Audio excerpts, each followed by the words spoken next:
Hi, I'm Zach, And I'm Lindsay. and this is the Game Forum, and today we're going to be going over our top 5 launch games. All right, we're going to start off with number 5. Lindsay, what's your number 5? So for my number 5, I'm going to be taking a look at Batman Arkham VR. I was really excited for the launch of the PlayStation VR. Yeah. I have always wanted an actual VR unit ever since I was like a little kid. So I actually went out and bought one like at launch. Um, so I was looking for a lot of different games to play, and I'd played the Batman Arkham games, and then of course they ended up putting the Batman Arkham game like a small, shorter VR mission. Um, the movement was a bit limited in this game, but the graphics, especially for a VR title on the PlayStation VR, were really good. It had a lot of really cool interactable elements to it. I really like being able to go around and explore the Batcave. And no spoilers, but it has some major story elements tying into the Arkham universe. It does not hold any punches and probably has some of the biggest developments um, of pretty much any of the Arkham games. So that was a bit surprising. Um, the game was a little shorter, but overall, for one of like a launch title, this pretty much had everything I was looking for. It was a lot of fun. Cool. So my number 5 is Peter Jackson's King Kong, and this was on the Xbox 360. This game looked incredible when it came out. Like there was other games, there was Call of Duty 2, there was Project Gotham Racing was one, but yeah, but with King Kong, like this game had like lush environments. There's you can pull weapons, pull spears from like trees, like the with the stabbing bugs and stuff. Like everything looked crazy. There were sections where you actually played as King Kong, and it was like I don't know, you just kind of like destroyed stuff, and it led all the way up to the city. It was one of the first times I remember playing a game, and I'm like, oh my god, like this is the movie. Like it is such a well done cinematic like approach to a video game that I hadn't really experienced before until then. It was like I wouldn't mind replaying it right now, and I do believe that it might be backwards compatible on like the Xbox One, like you can play the 360 version. Hmm. So if that's the case, I actually do want to go back and play it because it's it's not very long from what I remember, but it is like God, it looks incredible, and it was a good story too. Yeah. No, for my number 4 is going to be Blacklight Retribution on the PlayStation 4. So I bought the PlayStation 4 right at launch. It was one of the first consoles I was really able to do that. And I was looking for a lot of different games to play. There wasn't like a whole bunch of stuff out at the time. And Call of Duty definitely was not as established a franchise as it is now. And I remember getting Blacklight Retribution because I wanted like a good like shooter game. Yeah, Um, and the overall combat in it was really cool. It was kind of like steampunk esque. Like it felt pretty balanced. One of the biggest things that stands out to me on this game, though, is the weapon customization. Like you could go in and like change different parts out on your guns and stuff to really customize it and give it, you know, different abilities. You could add an extended barrel or extended magazines or a different scope or optic. And this was all the way back at like the launch of the PlayStation 4. And we're really only now seeing Call of Duty start using some of these elements that were really kind of pioneered by Blacklight way back in the day. And they did it really well. It was a fun game. yeah, I actually did play it at launch. I remember it took me a minute to adjust how the triggers on the PS4 or the DualShock 4 were the bottom, like the L2 R2 instead of L1 R1 like on the PS3, and so Hmm. I had to adjust to like, oh wow, yeah, I actually have like a trigger now. But yeah, I enjoyed that game a lot too. Was it free? I want to say it was free. I think like it launched as a beta, Yeah, but it was like one of the first like free to play style games, and you could like buy extra currency for like cosmetics and stuff because that game had a real heavy focus on like customization elements. Like I remember there were people going around in like all sorts of like crazy sci-fi armor and all sorts of crazy stuff. Uh, I played a good bit of the game. I can't remember if I ended up getting any of their currency or not. It's been a little while, but I probably did to help support them because I enjoyed it. Um, but I just remember it was one of the first games I got into, especially on the PlayStation 4, where there's like so many customizable elements where you could really take something and adjust it to like your full play style and like aesthetics of what you wanted to look like. And coming out of the PS3 era, that was like a really big deal for me. Yeah, cool. So my number 4 is Resistance: Fall of Man.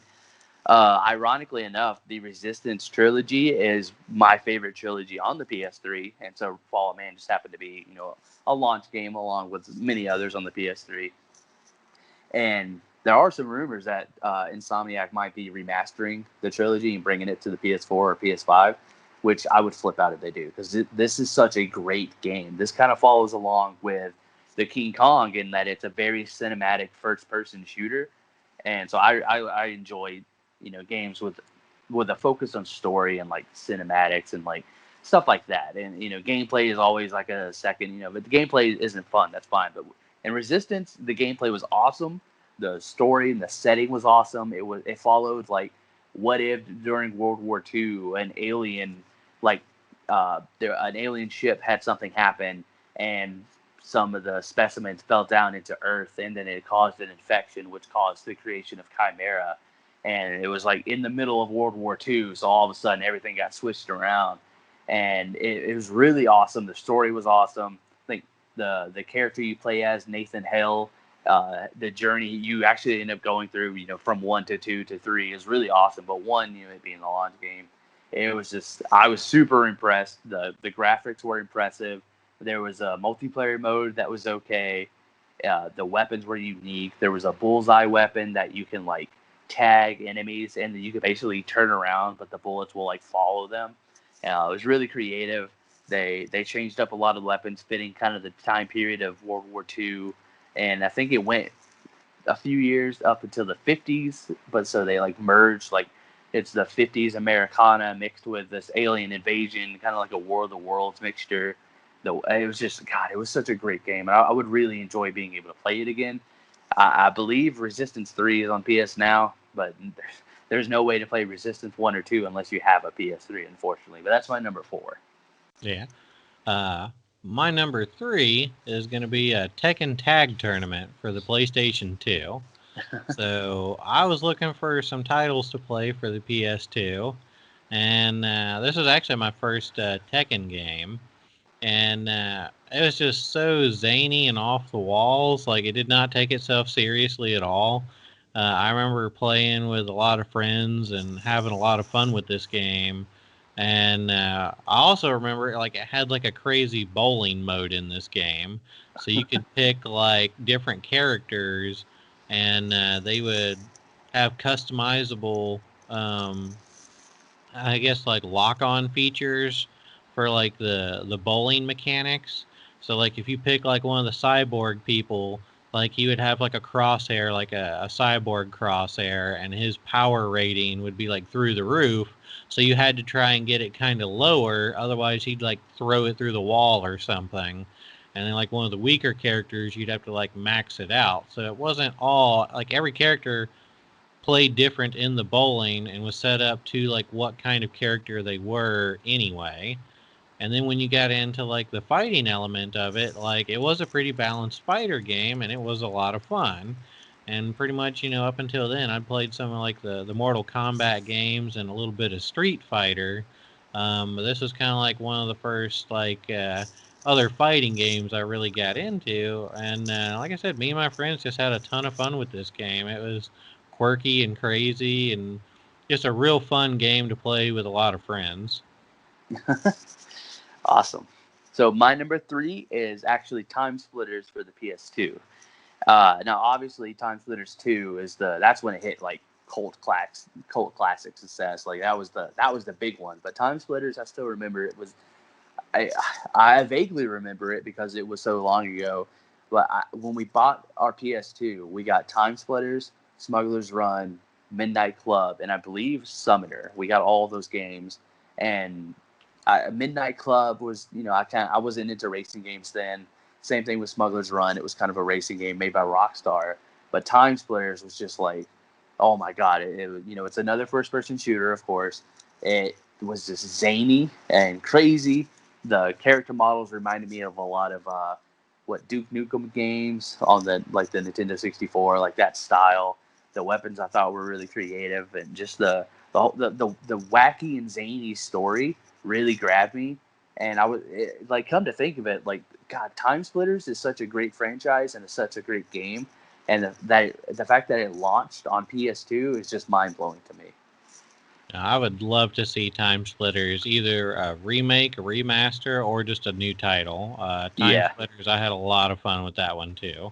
Yeah, just anything Time Splitters has to come back. And there is a company that does have the rights, and they are interested in working on it. So it's a matter of time before we get a Time Splitters 1, 2, Future Perfect trilogy remaster, hopefully. That's all I'm asking for. That's all I want. I would buy that in a heartbeat. Oh, yeah. Yes, me too. So getting down to my number 2 is going to be Wipeout, the original Wipeout on the PlayStation 1. So up until this point, I'd only really seen like car racing games, driving around a city or driving around a track. And, that's cool and all, but that really wasn't my style. And I remember seeing Wipeout, and it was like a racing game, but you used almost like, hovercraft mixed with like airplanes, and you're going around these like future cityscapes at like 1,000,000 miles an hour, and you have weapons and stuff. So if someone's in front of you, you can just like shoot them. And I'm like, okay, this seems like a pretty cool concept. And I've pretty much bought every Wipeout game since then. It's one of the few racing franchises that I just really get into and really enjoy. And it all kind of started with the original Wipeout on the PlayStation 1. It's just a cool mix of aesthetics and a very unique gameplay elements to it as well.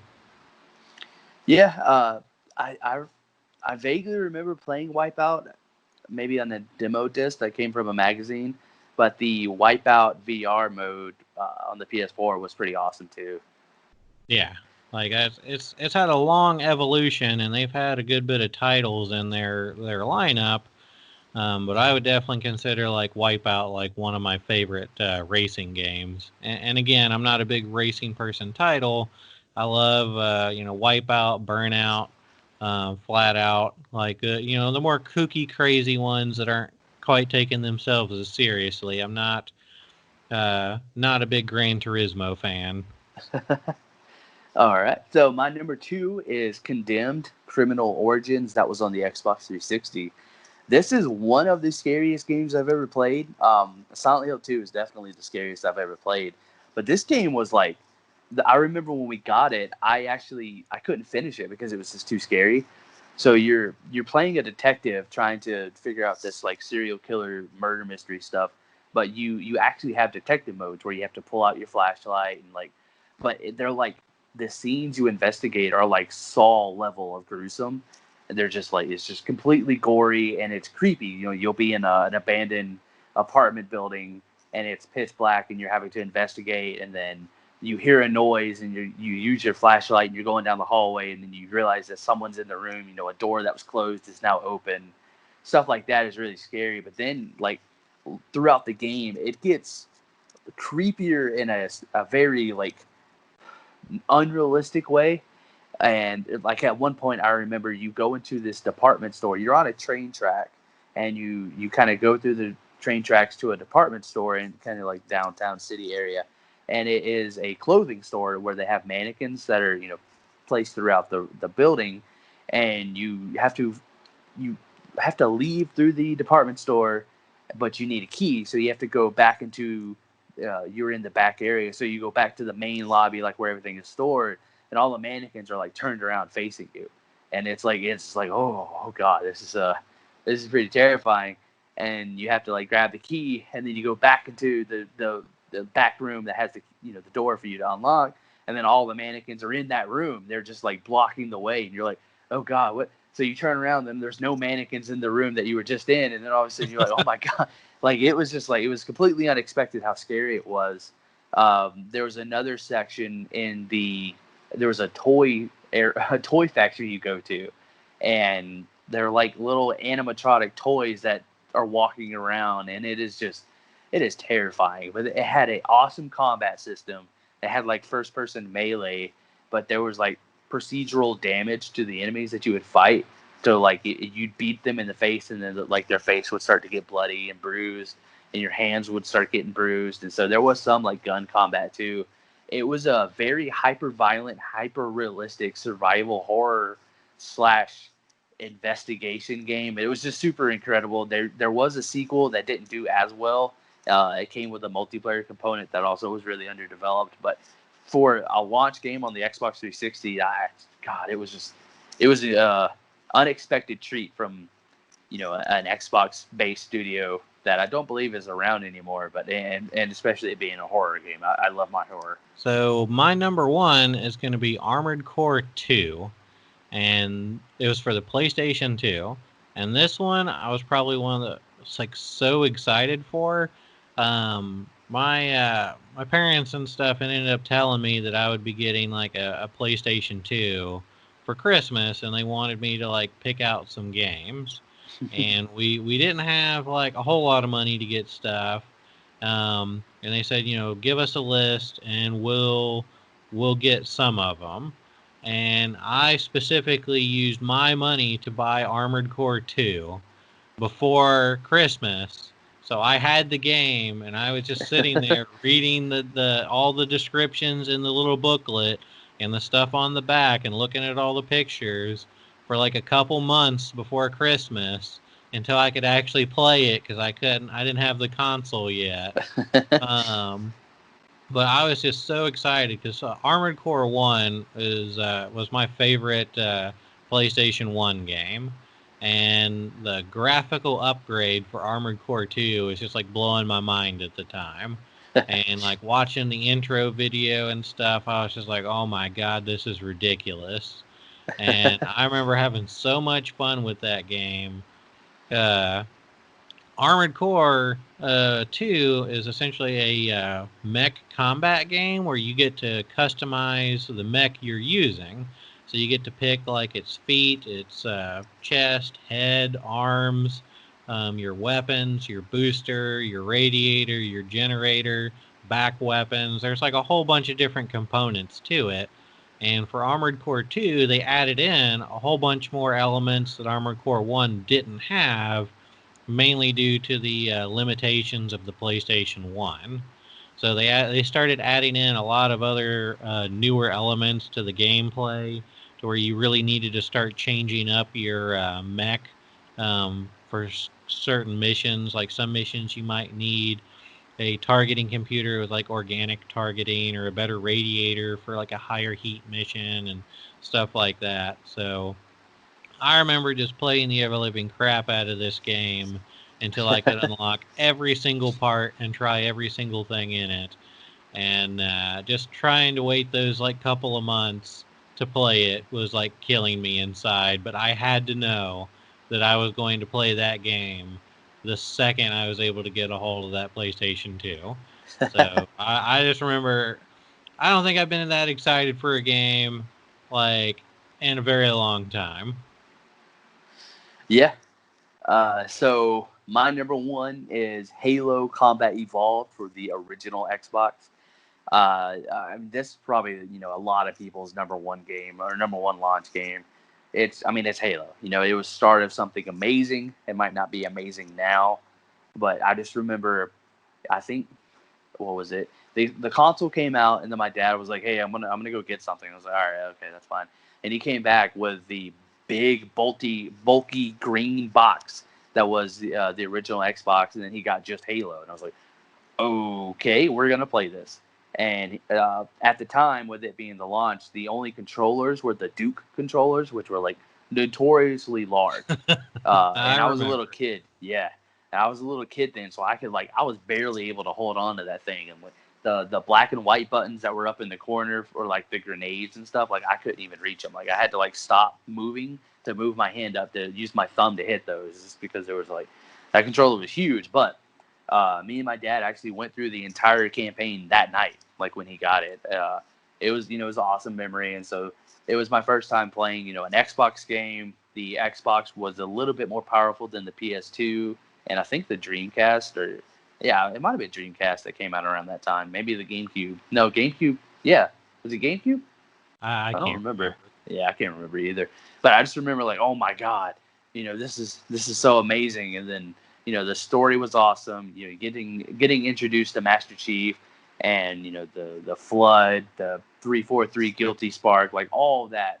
It was so memorable. The theme song, the multiplayer that was in it, like the LAN and split screen multiplayer. Blood Gulch was like one of the most notorious maps, and it's still in Halo history. um, it was just God. It was such a good story. The ending was amazing. It Halo let up into one of the most like I don't know how to explain it. I was like the midnight launch of Halo 2 is one of my like most memorable gaming moments, just because it was like it was a school night. I remember that, and my parents were like, "Yeah, you don't have to go to school tomorrow. It's fine." I was like, "Are you serious?" And so like we were just waiting in line for, I don't know, it was probably 4 hours just to pick up Halo 2. But that all spawned from my love from Halo 1, which it was a launch game. It was a random night. You went to go pick up the console. It was just, the game's really good. I'd still wouldn't mind replaying it again today, especially with the Master Chief Collection. They got the upgraded version, the Anniversary Edition, which looks great, and having the ability to switch back to the original graphic style is awesome. Um, yeah, it's just, Halo is a great franchise. Not so much now, but it started off with a bang, and it started off with Halo Combat Evolved, and it was just a really good game.